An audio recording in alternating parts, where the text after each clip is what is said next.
الشيطان اللعين الرجيم بسم الله الرحمن الرحيم الحمد لله رب العالمين والصلاة والسلام والتحية والإكرام على سيدنا ونبينا وشفيع ذنوبنا وطبيب نفوسنا رحمة للعالمين أبي القاسم مصطفى محمد اللهم صل على محمد وآل محمد وآله الطيبين الطاهرين المعصومين المنتخبين المنتجبين لا سيما على بقية الله الأعظم روحي وأرواح العالمين لتراب مقدمه الفداء عجل الله تعالى فرجه الشريف وسهل الله تعالى مخرجه الشريف ولعنة الله على أعدائهم أجمعين من يومنا هذا إلى قيام يوم الدين.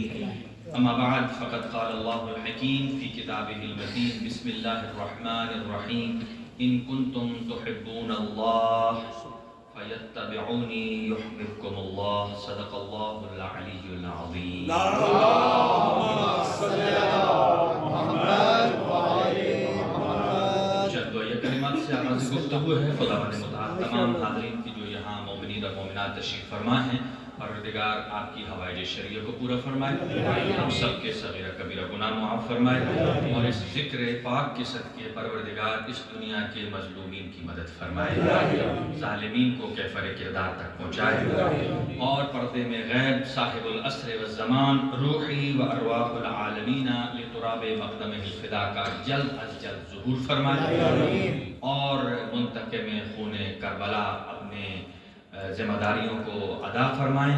پروردگار جتنے بھی حضرات مومنین موجود ہیں اور انہوں نے اس پروگرام کے انعقاد میں تعاون کیا ہے، خداوند متعال ان کی اس مسائی جمیلہ کو قبول فرمائے، مریضوں کو شفا عطا فرمائے. خاص طور سے ہمارے بزرگ جناب کرنل صاحب ہیں، حاجی صاحب ہیں، اور جملہ اور مومنین کہ جو مریض ہیں، اللہ ان کو شفا عنایت فرمائے. اپنی دعاؤں کی استجابت کے لیے ایک صلوات پڑھیں.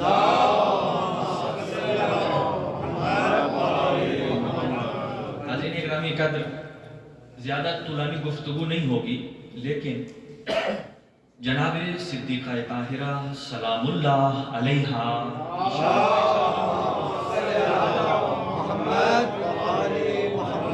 یہ بات یاد رکھیے کہ ذکر سیدہ، اس ذکر میں خوشنودی محمد و آل محمد بھی ہے، خوشنودی پروردگار بھی ہے، خوشنودی رسول خدا صلی اللہ علیہ وآلہ وسلم بھی ہے، اور ذکر سیدہ میں دنیا بھی ہے اور اس میں آخرت. اس آیہ مجیدہ کو میں نے سرنامہ کلام قرار دیا، ارشاد خداوندی ہے، توجہ رہے میری طرف. بسم اللہ. ان کنتم تحبون اللہ فاتبعونی. اللہ رسول اکرم صلی اللہ علیہ وسلم سے ارشاد فرما رہا ہے ان لوگوں سے کہہ دیجئے کہ اگر تم اللہ سے محبت کرتے ہو تو میری اتباع کرو. سبحان اللہ. یہ بات یاد رکھیے کہ محبت کس کی ہے؟ اللہ کی، اور اتباع رسول اللہ کی.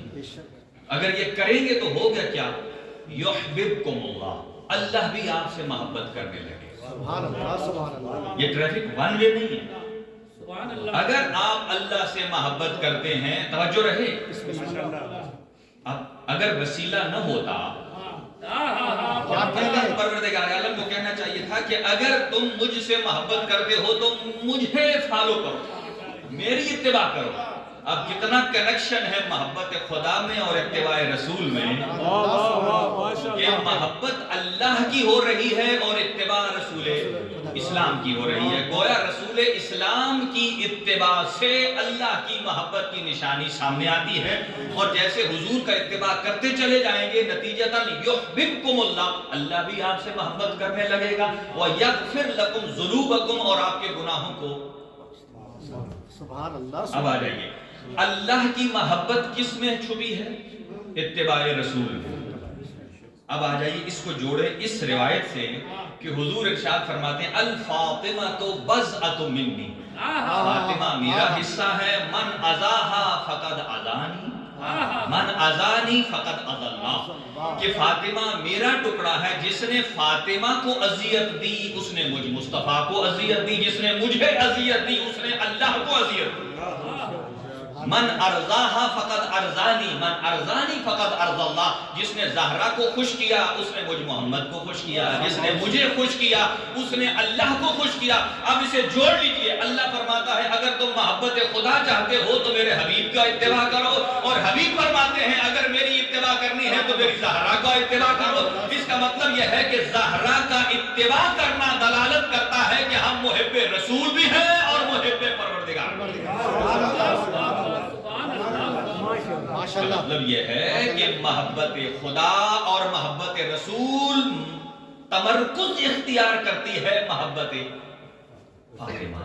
سبحان اللہ. ایک اور جملہ عرض کروں آپ کی خدمت میں. اللہ نے آیت تطہیر قرآن میں کتنی ہے؟ ایک. میں آپ کو آج قرآن سے 2 آیتیں تطہیر سناتا ہوں. سبحان اللہ. آپ یہ نہ کہیے گا کہ قرآن کی 6666 آیتیں ہیں تو مولانا صاحب نے کوئی ایک آدھ اضافہ کر دیا. مکتب تشیع کبھی بھی ختم نبوت کی کانفرنس نہیں کرتا.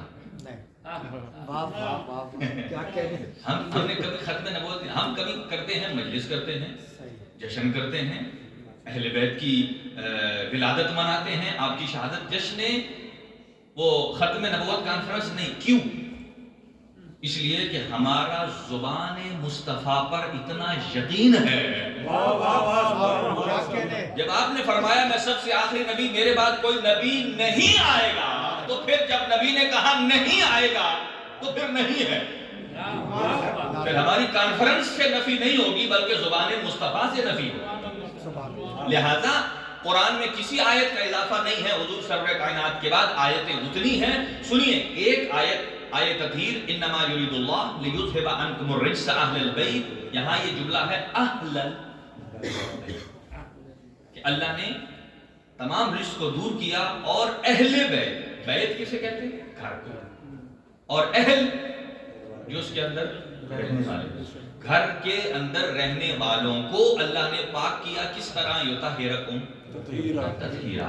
یعنی یہ ایک عربی کا سینٹنس ہے. اس کا مطلب یطہرکم تطہیرا کا مطلب یہ ہے کہ اگر آپ طہارت کی جتنی ایگزامپل فرض کر لیں, جتنے اس کے گریڈ فرض کر لیں, سارے کے سارے اللہ نے آیت تطہیر میں داخل کر دیا.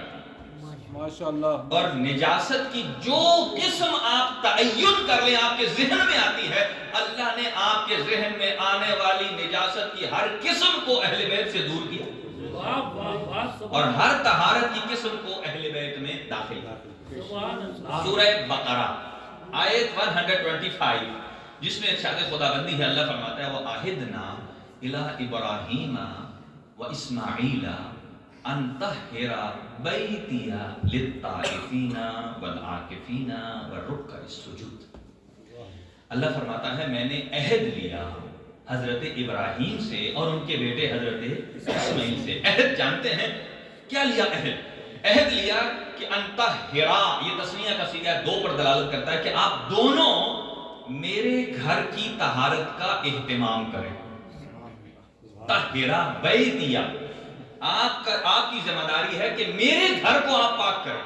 تو گویا اللہ نے اپنے گھر کی ذمہ داری کو پاکیزہ رکھنے کا کس کو ذمہ دیا ہے؟ حضرت ابراہیم کو اور حضرت اسماعیل کو. تو گویا یہاں لفظ ہے بیت, وہاں ہے اہل بیت. گویا اللہ پروردگار عالم نے دونوں واضح کر دیے مقامات کہ تطہیر کا مطلب یہ ہے کہ اللہ نے اپنے بیت کو بھی طاہر قرار دیا ہے اور اہل بیت کو بھی طاہر قرار دیا. اب دیکھنا یہ ہے کہ کہیں کوئی یہ نہ کہے کہ ہمارا بیت وہ بیت ہے جو اللہ کا بیت ہے. نہیں, حضور جب آتے تھے جناب سیدہ کے دروازے پر تو مسجد کے ساتھ بہت سارے دروازے کھلتے تھے.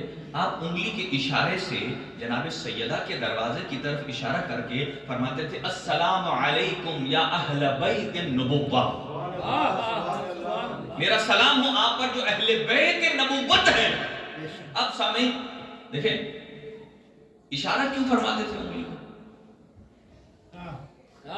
سبحان اللہ. چونکہ قرآن مجید کی بہت سی آیتوں کو بھی لوگوں کا مزاج ہے کہ اپنی طرف کھینچ لیں, اور اس کو بھی کھینچنا چاہتے تھے کہ اگر حضور اشارہ نہ فرماتے، وہ کہتے کہ یہ جس کو کہا ہے نبی نے السلام علیکم یا اہل بیت النبوہ، یہ ہمارا گھر ہے.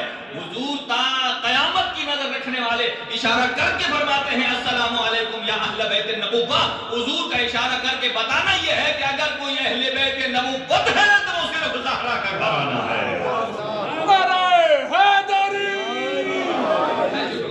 ایک اور جملہ عرض کرو آپ کی خدمت میں، بڑی باریک جملات ہیں اور بڑے با ادب. دیکھیں جناب سیدہ کے بارے میں امام جعفر صادق علیہ السلام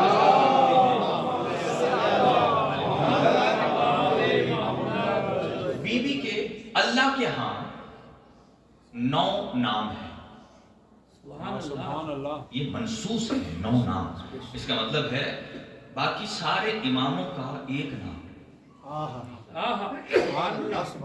اور چھٹے امام فرماتے ہیں عام امت پر ہم حجت ہیں اور ہمارے اوپر ہماری دادی فاطمہ الزہرا.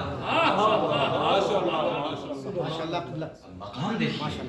اسی لیے تو کئی لوگ کہتے ہیں کہ اگر جناب سیدہ کا اتنا مقام آپ بناتے ہیں تو اللہ کے 3 بڑے عہدے ہیں، یا نبوت ہے یا رسالت ہے یا امامت ہے.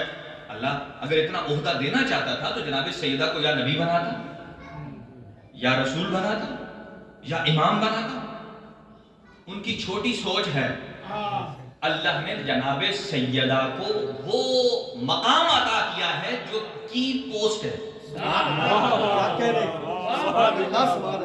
یعنی کی پوسٹ کا مطلب کیا ہے کہ اگر الہی پوسٹیں آپ دیکھیں 3 ہیں، نبوت، رسالت اور امامت. یہ تینوں جس پوسٹ سے منسلک ہیں اس کا نام فاطمہ الزہرا.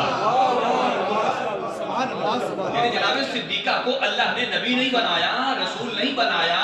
اگر نبی اور رسول بنا دیتے تو وہ نبوت میں منحصر ہو جاتی، رسالت میں منحصر ہو جاتی، امام بنا دیتا امامت میں منحصر ہو جاتی. اللہ نے جناب سیدہ کو نبوت سے اوپر کا مقام دیا ہے، رسالت سے اوپر کا مقام دیا ہے اور وہ امامت سے اوپر کا مقام دیا ہے. وہ مقام کیا ہے؟ مقام عصمت. اور مکتب تشیع میں یہ عقیدہ ببانگ دہل واضح ہے.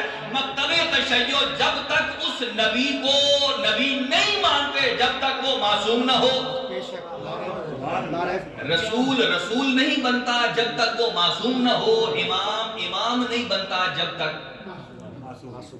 تو گویا وہ عصمت کا عہدہ اللہ نے کسے عطا کیا ہے؟ جناب فاطمہ الزہرا سلام اللہ علیہا. یہ قرآنی بات. اور چھٹے امام نے ارشاد فرمایا، دیکھیے سورہ انا انزلناہ فی لیلۃ القدر ہم ہر دفعہ سنتے ہیں. رمضان آئے گا، ارشاد خداوندی ہے ہم نے اس قرآن کو لیلۃ القدر میں نازل کیا. اب یہ بات یاد رکھیے، ہم ہر سال عاشور مناتے ہیں. اس جملے کو سمجھیے، ہر سال عاشور مناتے ہیں. عاشور کا واقعہ کس سال پیش آیا تھا؟ 61 ہجری میں. کیا ہر سال واقعہ پیش آتا ہے؟ نہیں. تو ہم کیا کرتے ہیں؟ ہم اس کی یاد مناتے ہیں. اور اس واقعے میں اتنا درد ہے کہ روز عاشور ایسا لگتا ہے کہ آج بھی کا دن روز عاشور. ہم یاد مناتے ہیں. واقعہ کربلا میں اور لیلۃ القدر میں بڑا فرق ہے.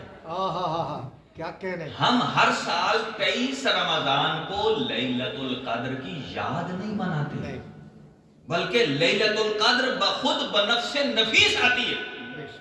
اب سمجھیے، چھٹے امام فرماتے ہیں لیلۃ القدر ہی جدتنا فاطمہ. یعنی جیسے ہر سال خود لیلۃ القدر آتی ہے اور اس کا وجود حیات بخش ہے، زندہ ہے، لوگوں کو زندگی عطا کرتا ہے، سال کا رزق ملتا ہے، ان کی زندگی لمبی ہوتی ہے، مال میں برکت آتی ہے، عمر میں برکت آتی ہے، صحت میں، جسم میں، انسان کے گھر میں برکت آتی ہے. جیسے لیلۃ القدر سے برکت آتی ہے، ایسے عالم ارواح میں اور عالم اجسام کے وجود میں ذکر سیدۃ النساء العالمین سے برکت آتی ہے.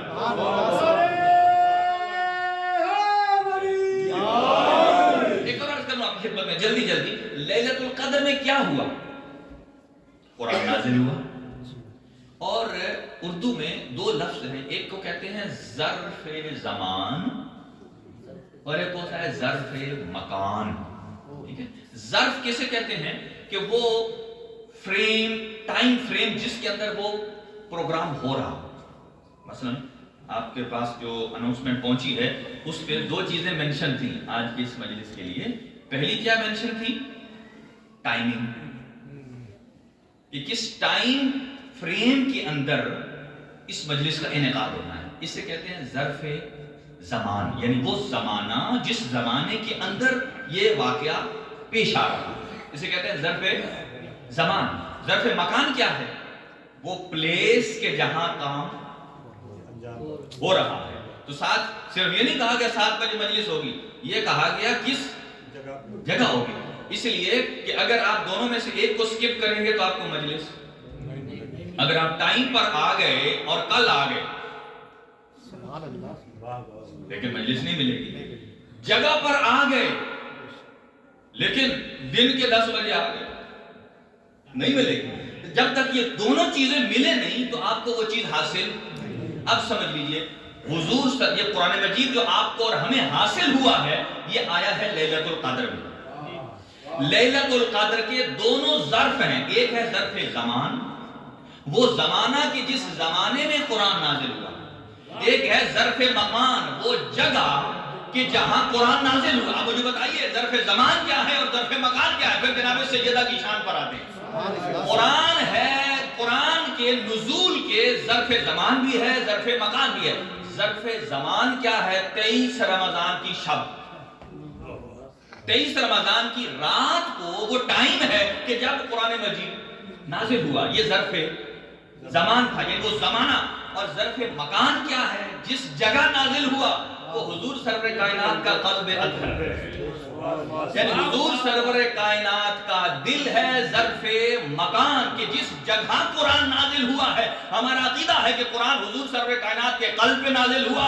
اللہ نے نازل کیا جبرائیل امین کے ذریعے، حضور نے ہمیں اور آپ کو پڑھ کر سنایا، یعنی مراد اصحاب کو، پھر وہاں سے ہم تک آیا. تو گویا ظرف مکان کیا ہے؟ حضور کا دل. اور ظرف زمان کیا ہے؟ 23 رمضان کی رات. جب 23 رمضان کی رات ہو اور ظرف مکان دونوں ملے تو قرآن کا نزول ہوتا ہے.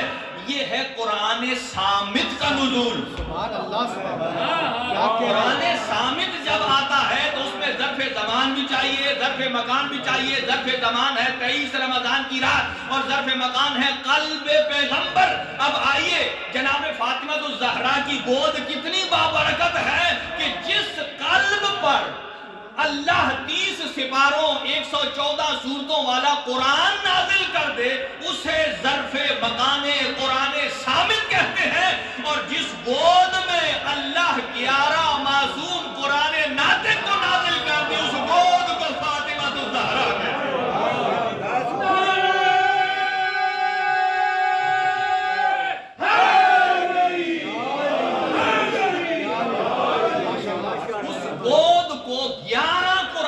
علی کے علاوہ 11 اماموں کی ماں ام الائمہ جناب فاطمہ الزہرا سلام اللہ علیہ. اب سنیے جلدی جلدی فرق. یہی تو مماثلت ہے قرآن صامت میں اور قرآن. جو حکم قرآن صامت کا ہے وہی حکم قرآن ناطق کا ہے. سبحان اللہ.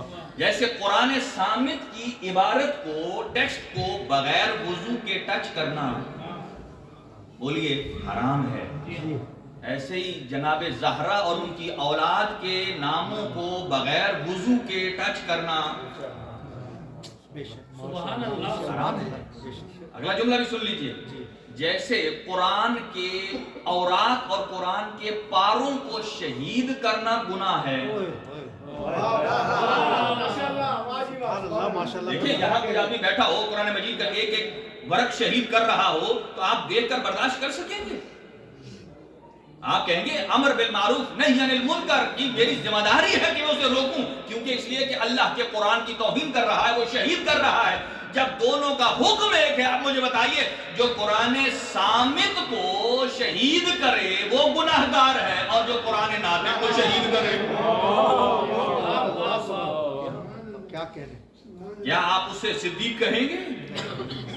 کیا اسے عظیم کہیں گے؟ ہاں، اگر صدیق اور صدیقہ ہیں تو وہ صرف علی و بطول کے گھر ہیں. صدیق اسے نہیں کہتے کہ جو دعا مانگے اور گناہگار آمین کہیں. صدیق اسے کہتے ہیں سید الانبیاء دعا مانگے اور صدیقہ کو کہیں صدیقہ آئیے آپ آمین کہیے تو صدیقہ طاہرہ کی آمین سے جس کی دعا قبول ہوتی ہے وہ سید العالمین ہے. سبحان اللہ. اب دونوں کو آپ ملا کر چلیے. بس جلدی جلدی چند اسماء جناب فاطمہ الزہرا سلام اللہ علیہا کا تو ہم خدمت میں اور پھر تمام کرتے ہیں.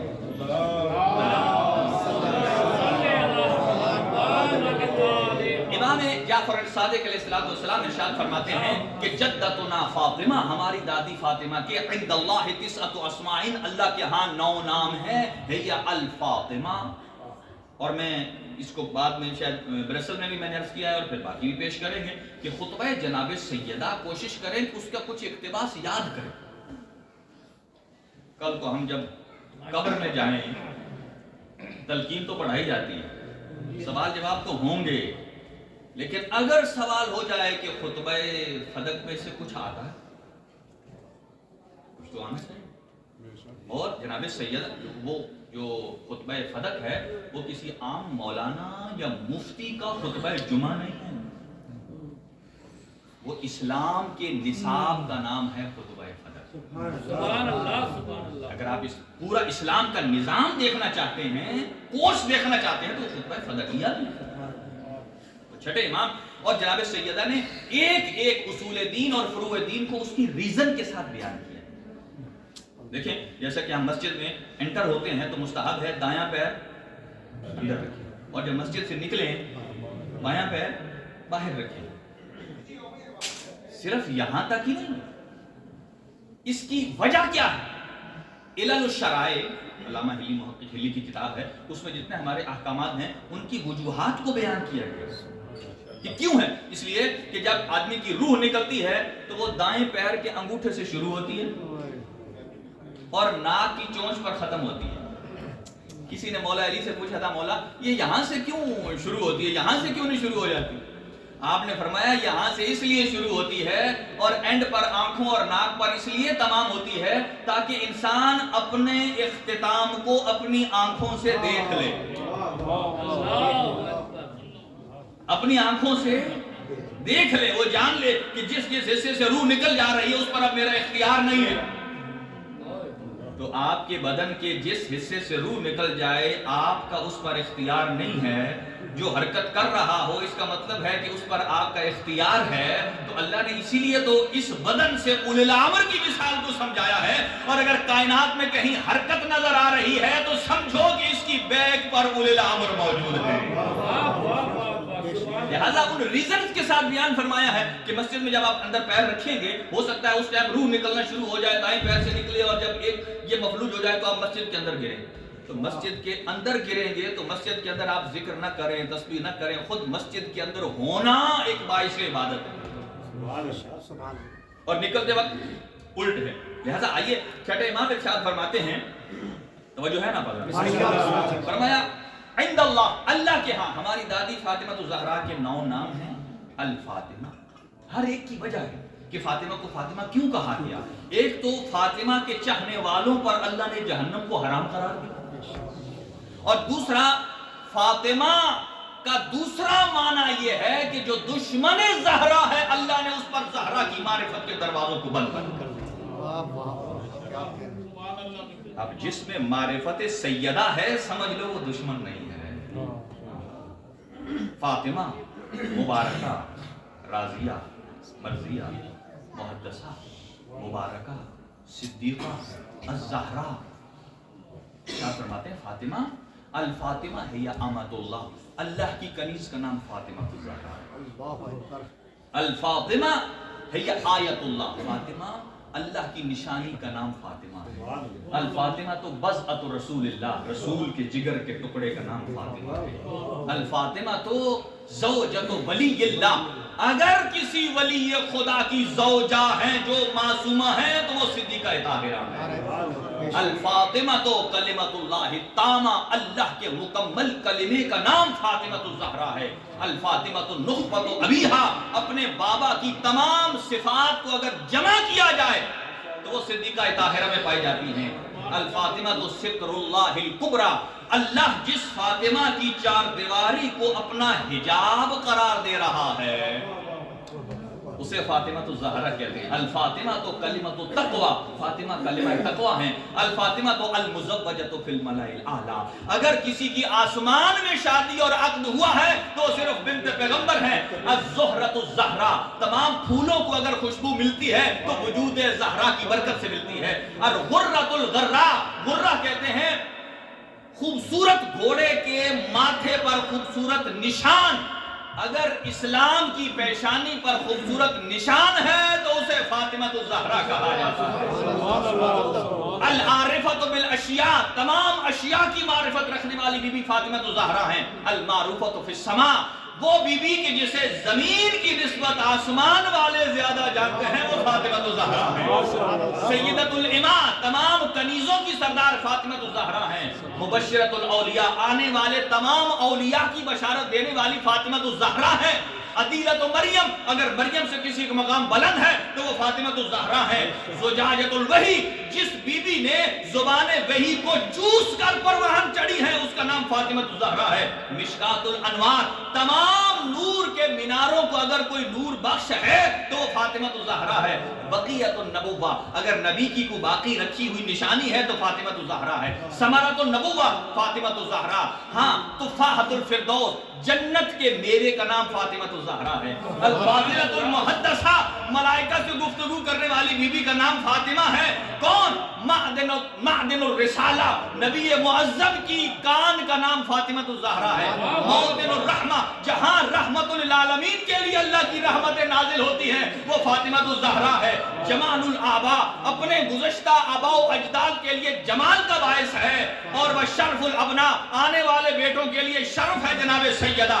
ریحانۃ النبی، نبی کے سینے کے پھول کا نام فاطمہ الزہرا ہے. الروح بین جنبی المصطفیٰ، نبی کے دونوں پہلوؤں کے درمیان جو روح موجود ہے اس روح کا نام فاطمہ الزہرا ہے. ودیعۃ الرسول، رسول نے جو ہدیہ امت کو عطا کیا ہے وہ فاطمہ الزہرا ہے. الناطقۃ بالشہادتین، اس دنیا میں آنے کے بعد اگر شہادتین کا اقرار کیا ہے تو جناب صدیقہ طاہرہ نے کیا ہے. الولیدۃ فی الاسلام، اگر اسلام کے مکمل ماحول میں کوئی دنیا میں آیا ہے تو فاطمہ الزہرا ہے. شفیعۃ یوم الجزا، اگر قیامت والے دن کی کوئی شفیعہ ہے تو وہ جناب فاطمہ الزہرا ہے. قلادۃ الوجود، اللہ نے وجود کو وجود عطا کیا ہے تو وہ زہرا کی برکت سے کیا ہے. والرکن الدین، اگر دین کو رکن قرار دیا ہے تو فاطمہ الزہرا ہے. الطاہرۃ المیلاد، جس کا میلاد طیب و طاہر ہے وہ فاطمہ ہے، جن کا طاہر نہیں ہے وہ اور ہے. الدعوۃ المستجابہ، جس کی دعا قبول ہوتی ہے وہ فاطمہ الزہرا ہے. سیدۃ النساء الجنہ، جنت کی عورتوں کی سردار فاطمہ الزہرا ہے. سیدۃ الائمہ، ائمہ کی ماں کا نام فاطمہ الزہرا ہے. الکوكب الدری، 70,000 سال کے بعد جو آسمان پر ایک ستارہ نمودار ہوتا ہے اس کا نام فاطمہ الزہرا ہے. الخیرۃ من الخیر، تمام خیروں کو جمع کیا جائے اور ان میں سے سب سے بڑی خیر کا نام فاطمہ الزہرا ہے. المنعوتۃ فی الانجیل، اگر انجیل کسی کا قصیدہ پڑھتا ہے تو وہ فاطمہ الزہرا ہے. قرۃ عین الرسول، رسول کی آنکھوں کی ٹھنڈک کا نام فاطمہ الزہرا ہے. الفاطمہ تو لیلۃ القدر، فاطمہ لیلۃ القدر ہے. الفاطمہ صلاۃ الوسطی، درمیانی نماز کا نام فاطمہ ہے. الفاطمہ العالمہ، فاطمہ زاہدہ ہے، عالمہ ہے. فاطمہ رشیدہ ہے، فاطمہ عابدہ ہے، فاطمہ ممتحنہ ہے، فاطمہ مستحدہ ہے، فاطمہ عفیفہ ہے، لبیبہ ہے، معصومہ ہے، ممتحنہ ہے، ممنوعۃ حقہا ہے. الفاطمہ تو سفینۃ البحار، تمام سمندروں کو اگر اللہ نے حفاظت کی ذمہ داری عطا کی ہے تو وہ فاطمہ کی بدولت عطا کی ہے. اور وسیلۃ الرضوان، جنت کے دربان کا وسیلہ اگر کوئی ہے تو فاطمہ الزہرا ہے. نور الانوار، اگر تمام انوار کو نور عطا کرنے والی ہے تو فاطمہ الزہرا ہے. 11 معصوم اماموں کی جو ماں ہے وہ فاطمہ الزہرا ہے. قائمۃ اللیل، ساری رات کو کھڑی ہو کر جو عبادت کرتی ہے وہ فاطمہ الزہرا ہے. صائمۃ النہار، سارا دن روزے سے جو بیوی رہتی ہے وہ فاطمہ الزہرا ہے. البرزخ بین النبوۃ والامامہ، جو امامت اور نبوت کے درمیان برزخ بنتی ہے اسے فاطمہ الزہرا کہتے ہیں. الفاطمہ ہی الصدیقہ، فاطمہ ہی وہ ہے جو صدیقہ ہے. جو فاطمہ کی صداقت کا انکار کرے وہ اور تو ہو سکتا ہے مگر صدیق نہیں.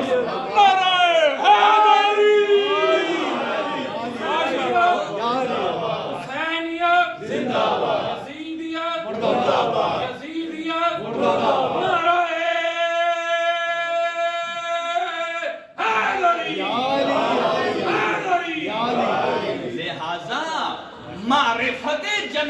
سیدہ کے لیے وہ قلب چاہیے کہ جو ذکر محمد و آل محمد سے طیب ہوتا ہے. یہ ہے شان سیدہ. اتنی شان رکھنے کے باوجود جب حضور دو جملے سنیے تربیت کے، چونکہ ہمارے نوجوان ہیں اور جو علم دین کی طرف رغبت رکھتے ہیں، جناب سیدہ کے صدقے اللہ ان کے قلوب کو معارف علوم محمد آل محمد سے سرشار فرمائے. دیکھیں جناب سیدہ جب امیر المومنین مسجد میں جاتے ہیں اور سرکار دو عالم پر جو آیت آتی ہے، آپ مسجد میں تشریف فرما ہوتے ہیں، اصحاب موجود ہوتے ہیں، آپ کو آیت سناتے ہیں. اچھا، اور امام حسن ابھی مولا امیر گھر نہیں جاتے، مولا امیر سے پہلے امام حسن گھر جا کر اپنی ماں کو آیت سنا دیتے. سبحان اللہ. جناب امیر المومنین گھر آتے ہیں، جناب سیدہ وہ آیت بتاتی ہے جو ابھی نازل ہوئی ہے مسجد النبوی. پوچھا یا زہرا، یہ تو آیت ابھی نازل ہوئی، آپ تک کیسے پہنچی؟ کہا جب آپ مسجد کی طرف جاتے ہیں تو میں آپ کے پیچھے اپنے دو چھوٹے چھوٹے سفیر روانہ کر دیتا ہوں. سبحان اللہ سبحان اللہ. اور وہ آپ کے آنے سے پہلے مجھے خبردار کر دیتے ہیں. یہ ہمیں کیا بتاتا ہے کہ والدہ کی ذمہ داری ہے کہ اگر باپ مسجد جا رہا ہے تو والدہ بچوں کو تیار کرا کے والد کے ساتھ روانہ کرے. سبحان اللہ. دیکھیں ہمارے ہاں کوئی معصوم نہیں ہے، لیکن اہل بیت کی سیرت ہمیں یہ بتاتی ہے کہ جہاں آپ خود جائیں صرف آپ معارف سے مستفید نہ ہوں، اپنے بچوں کو بھی مستفید کریں. یہ نہ سمجھیں کہ وہ چھوٹا ہے. مجھے یہ بتائیں، ہم اتنے بڑے ہو گئے ہیں، ہم نے ایک دوسرے کے کان میں کبھی اذان اقامت کہی؟ ہم کہیں، میں کہتا ہوں جی میں بڑا ہو گیا ہوں، آئیے آپ میرے دائیں کان میں اذان کہیں، بائیں کان میں. جبکہ ابھی حق بنتا ہے کہ میں سمجھتا ہوں کہ اذان میں کیا کہا جاتا ہے اور اقامت میں کیا کہا جاتا ہے. لیکن مجھے یہ بتائیے جب بچہ پیدا ہوتا ہے تو حضور نے کیوں فرمایا دائیں کان میں اذان کہو، سبحان اللہ سبحان اللہ، بائیں میں اقامت کہو؟ کیا بچہ سمجھتا ہے؟ واہ. بھئی آج کا جو لوجیکلی بندہ ہے وہ تو کہتا ہے بھئی یہ فضول عمل ہے. بھئی جب سمجھتا ہی نہیں ہے تو آپ کیوں سناتے ہیں؟ تمہیں کیا پتا، آج سائنس نے ثابت کیا ہے کہ 22 ہفتے کا بچہ شکم مادر میں بھی آواز سنتا ہے. سائنس نے ثابت کی شکم مادر میں آواز سنتا ہے. لیکن عجیب بات ہے، جناب صدیقہ طاہرہ کے بارے میں حضرت خدیجہ فرماتی ہیں کہ جب حضور سرور کائنات کو باہر سے لوگ اذیت دیتے تھے اور آپ گھر آتے تھے تو جناب خدیجہ فرماتی ہیں یا رسول اللہ لا تخف ولا تحزن، نہ ڈریے نہ خوف کریے. یعنی کہا یہ میرے جملے نہیں ہیں، کہا جب آپ کی وجہ سے، آپ کی اذیت کی وجہ سے میں پریشان ہوتی ہوں تو میرے شکم میں موجود سیدۃ النساء مجھے مخاطب ہو کر کہتی ہے یا امّا لا تخافی ولا تحزنی ان اللہ مع ابی. اے میری ماں آپ نہ گھبرائیے نہ ڈریے، اس لیے کہ میرے بابا کے ساتھ میرا اللہ جو موجود ہے. سبحان اللہ. لوگ کہتے ہیں یہ روایت صحیح نہیں ہے. بھئی انہیں کیا پتا، اس لیے کہ تم اگر روایت اصحاب سے لوگے تو صحیح نہیں ہے، اگر اہل بیت سے لوگے تو پھر سمجھ آئے گا کہ گھر کے اندر کون ہے. لہذا کبھی یہ مت کیجئے. ہاں وہ جو بچے کو اذان اقامت کہتے ہیں وہ سن سکتا ہے، اس کے دماغ میں یہ کیوں حکم اسلام ہے کہ جیسے ہی بچہ پیدا ہو تو اس کے دائیں کان میں اذان کہو. یہاں ایک جملہ اگر آپ متوجہ ہوں تو کہہ دوں، ابھی مجلس کے بعد ایک سجدہ شکر کریں، شکر کریں کہ اللہ نے آپ کو اہل بیت کا غلام بنایا. کیوں؟ اس لیے کم از کم آپ کو یہ تو پتا ہے نا کہ میں نے جو میرا بچہ پیدا ہوگا اس کے دائیں کان میں اذان ایک ہی کہنی ہے. اگر ادھر چلے جائے انہیں تو پتا نہیں ہے کہ میں نے اس کے کان میں فجر والی کہنی ہے. کچھ لوگ نہیں سمجھے. ہاں جی، تو وہ بھائی آپ کو اتنا تو پتا ہے نا، ایک ہی اذان پڑھنی ہے، اشہد ان لا الہ الا اللہ والی، اشہد ان محمد الرسول اللہ والی، اشہد ان علی. تو پہلے دن سے ہی تاکہ بچے کے ذہن کی خالی تختی پر اب توحید بھی آپ اس کے اوپر لکھ رہے ہیں, رسالت بھی لکھ رہے ہیں, امامت بھی لکھ رہے ہیں. لہذا سید الشہداء اور امام حسن واپس آتے ہیں, سناتے ہیں, اور امیر المومنین نے کہا کہ میری بھی خواہش ہے کہ میں حسن کی زبان سے وہ آیتیں سنوں. گھر میں ایک پردہ لگا دیا گیا, ایک طرف امیر المومنین ہے, توجہ رہے, امیر المومنین ہے, اور دوسری طرف امام حسن. اب جناب زہرا نے فرمایا بیٹا حسن جو ابھی ابھی تازہ آیت آئی ہے آپ کے نانا پر ذرا مجھے سنائیے. امام حسن نے سٹارٹ کیا, جیسے ہی سٹارٹ کیا تو زبان میں تھوڑی سی لکنت آئی, تھوڑا سا رکے, تھوڑا سا رک کر دائیں بائیں دیکھ کر وہی جملے پڑھے کہ جو حدیث کے ساتھ جملے ہیں.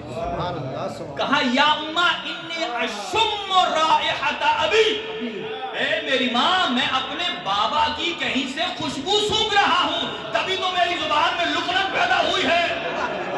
اس کا مطلب یہ ہے کہ اگر معصوم پڑھنے والا ہو اور معصوم امیر جیسا سننے والا ہو, جب سننے والا علی ہو تو معصوم کی زبان میں بھی لکنت آ جاتی ہے. تو مجھے اتنا بتاؤ کہ جس کے دربار میں علی ہو اس میں بولنے کی سکت کہاں سے آ گئی؟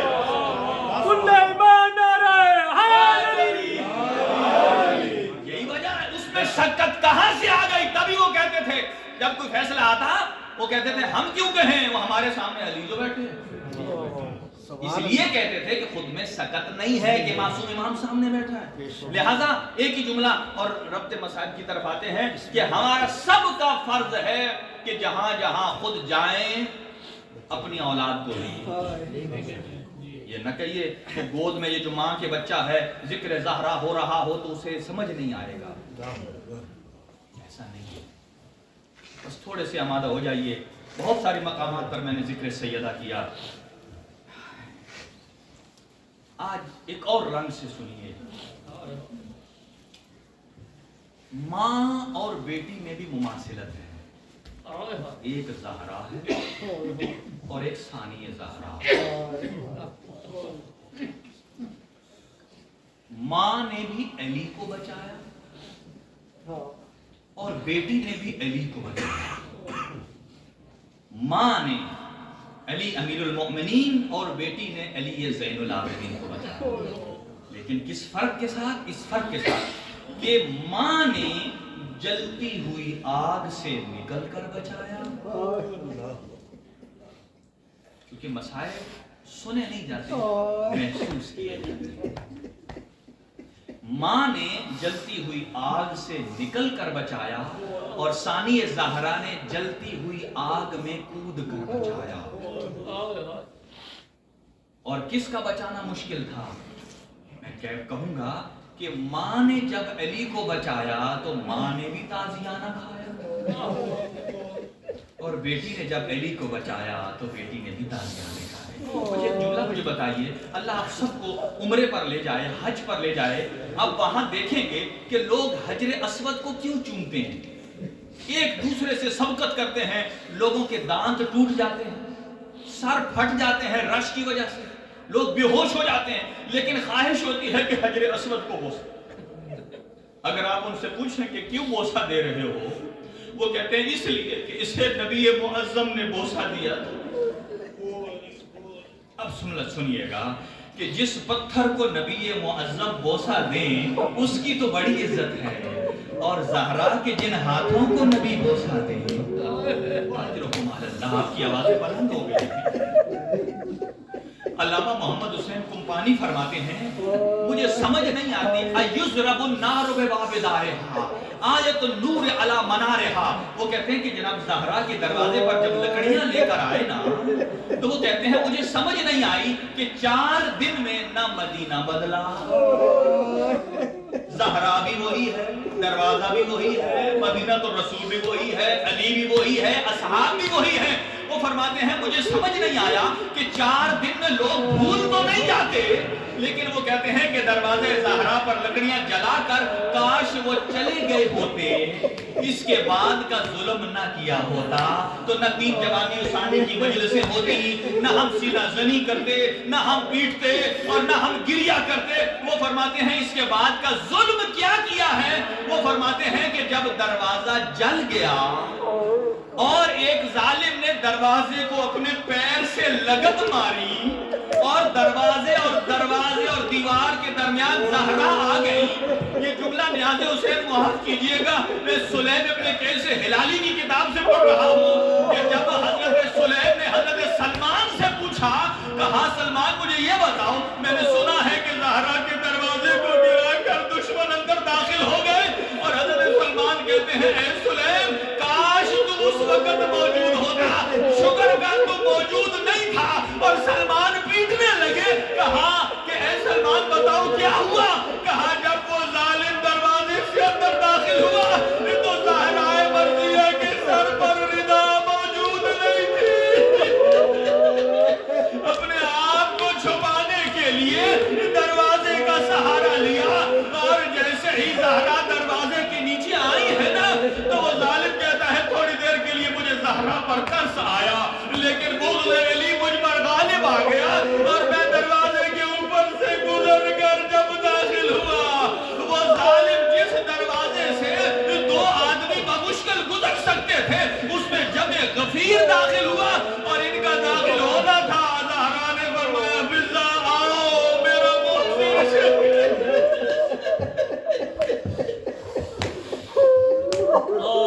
اجرکم علی اللہ، میرا محسن شہید ہو گیا، اجرکم علی اللہ۔ ادھر جملہ سنیے گا، اب یہاں ظالم نے کیا کیا؟ جب امیر المومنین کی گردن میں رسی ڈال کر لا رہے تھے، ایک مرتبہ زہرا کو پہلو کا درد بھول گیا، زہرا کو محسن کا درد بھول گیا، زہرا نے اپنے آپ کو اٹھایا۔ دیکھیں جناب سیدہ کا ایک لقب ہے مزدہدہ، آپ سیدہ کی جناب زیارت پڑھیں گے نا، مزدہدہ کا مطلب کیا ہے؟ فرمایا کہ مزدہدہ اس پرندے کو کہتے ہیں جس کے دونوں پر آپ کاٹ دیں، پھر آپ دیکھیں کہ وہ کیسے اڑتا ہے، کبھی اڑتا ہے پھر گر جاتا ہے۔ کہا جب دروازے گرتے ہوئے دروازے کے بعد زہرا اٹھی نا، زہرا کو مزدہدہ اسی لیے کہا جاتا ہے کہ علی کی امامت و ولایت کو بچانے کے لیے زہرا کبھی اٹھتی ہے کبھی گر جاتی ہے کبھی اٹھتی ہے، اور ایک مرتبہ علی کے کمر بند میں ہاتھ رکھ لیا۔ یہاں ایک جملہ عرض کروں، چھٹے امام فرماتے ہیں کہ زہرا 2 ہی مرتبہ بعد پیغمبر گھر سے باہر نکلی ہے، یا خطبہ دینے کے لیے نکلی ہے۔ جب خطبہ دینے کے لیے نکل رہی تھی نا تو جناب سیدہ کے چلنے کا انداز کیسے تھا؟ مشیت و رسول اللہ، جیسے رسول چلا کرتے تھے، بڑے باوقار انداز سے قدم اٹھا رہی تھی بی بی، اور کس کیفیت میں جا رہی تھی کہ دونوں شہزادوں کے ہاتھوں کا سہارا لے کر بیویوں کے جھرمٹ میں جا رہی تھی۔ کہا یہ تب کا واقعہ ہے کہ جب دروازہ نہیں گرا تھا، کہا جب دروازہ گر گیا علی کے لیے جا رہی تھی۔ اب کیفیت یہ ہے کہ بنت پیغمبر کے سر پر محمد مصطفیٰ کی قمیض ہے اور حسن و حسین چھوٹے ہیں، ان کے سروں پر سہارا لے کر جا رہی تھی۔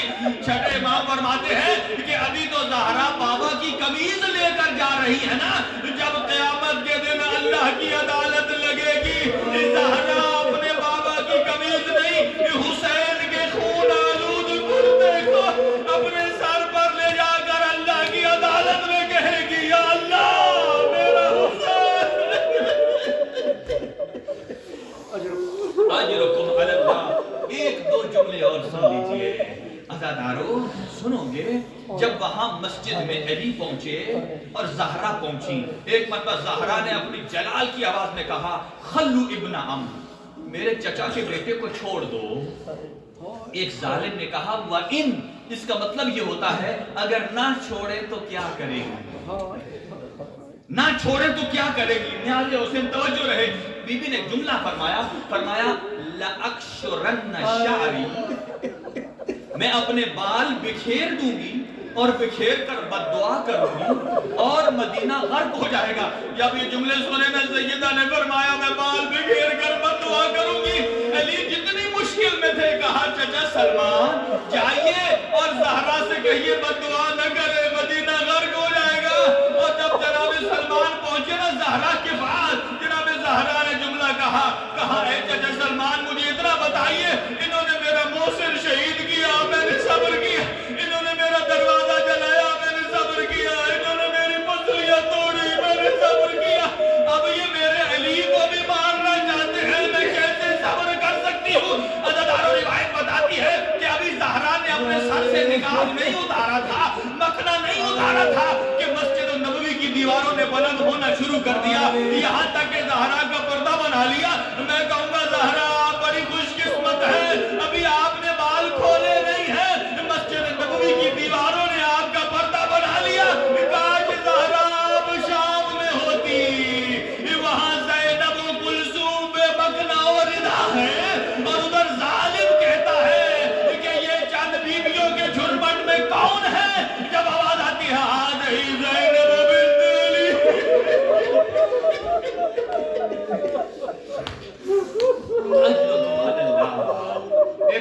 ایک اور وہ مصیبت سنیے، یہ تو مصیبت آپ اور ہم نے سمجھی، اب سنیے زینب کبریٰ کے نزدیک آخر جملہ ہے، آپ جس کے دل میں جو دعا اور حاجت ہے وہ مان لیجئے، اللہ تعالیٰ کی ذات آپ کی حاجت کو پورا فرمائے۔ مجھے نہیں معلوم یہاں کون رزق مانگنے آیا، کون اولاد مانگنے آیا ہے، کون اسٹوڈنٹ اپنی کامیابی کی دعا مانگنے آیا ہے، کون مال و رزق کی برکت مانگنے آیا ہے، بس آخری جملہ ہے، کہا کون سی وہ دکھ اور درد ہے جو زینب کبریٰ نے اپنی ماں کو سنایا۔ جب زینب شام کو فتح کر کے اپنے نانا کی قبر پر پہنچی، نانا سے جدا ہو کر اپنی ماں کی قبر پر پہنچی، نیاز حسین عزادارو سنیے گا کہ خواتین کے کچھ درد ایسے ہوتے ہیں کہ وہ اپنے باپ کو بھی نہیں بتاتی ہیں، وہ اپنی ماں کو، وہ اپنے بھائی کو بھی نہیں بتاتی ہیں، کئی دکھ ایسے ہیں جو اپنے شوہر کو بھی نہیں بتاتی ہیں، لیکن درد ہوتا ہے نا دل میں، اور جب ماں تنہا مل جائے تو ماں کو درد بتاتی ہے۔ اب زینب جب شام سے اجڑ کے آئی نا، اپنی ماں زہرا کی قبر پر بیٹھی اور جو درد بیان کیا وہ کیا کیا؟ کہا اے میری ماں فاطمہ تو قد لقیت من عداک ولاکی رات مما قد لقینا، اے میری ماں ایک دکھ آپ کا ہے، ایک مجھے زینب کا ہے، اے میری ماں میں آپ کو وہ یاد دلاتی ہوں وقت کہ جب آپ نے میرے بابا کی قبر کو پکڑا ہوا تھا اور آپ ہاتھ چھوڑ نہیں رہی تھی اور ادھر سے 10 ظالم کھینچنے والے تھے، ایک ظالم نے کہا تازیانہ لگاؤ اور زہرا کا ہاتھ چھڑاؤ، کہا اے میری ماں آپ کو اس کنفوس کا ایک تازیانہ لگا اور آپ کا ہاتھ ٹوٹ گیا اور مرتے دم تک اس سے تسبیح نہیں پڑھ سکی، کہا اے میری ماں ذرا قبر سے باہر آئیے اور دیکھیے آپ کی بیٹی زینب کی پوش، اگر یہاں نامحرموں کا مجمع نہ ہوتا، اے میری ماں میں آپ کو بتاتی زینب نے کبھی شام کے بازار میں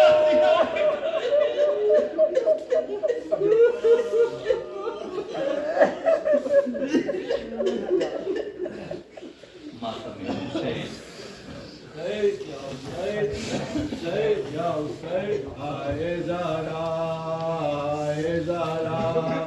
آئے زہرا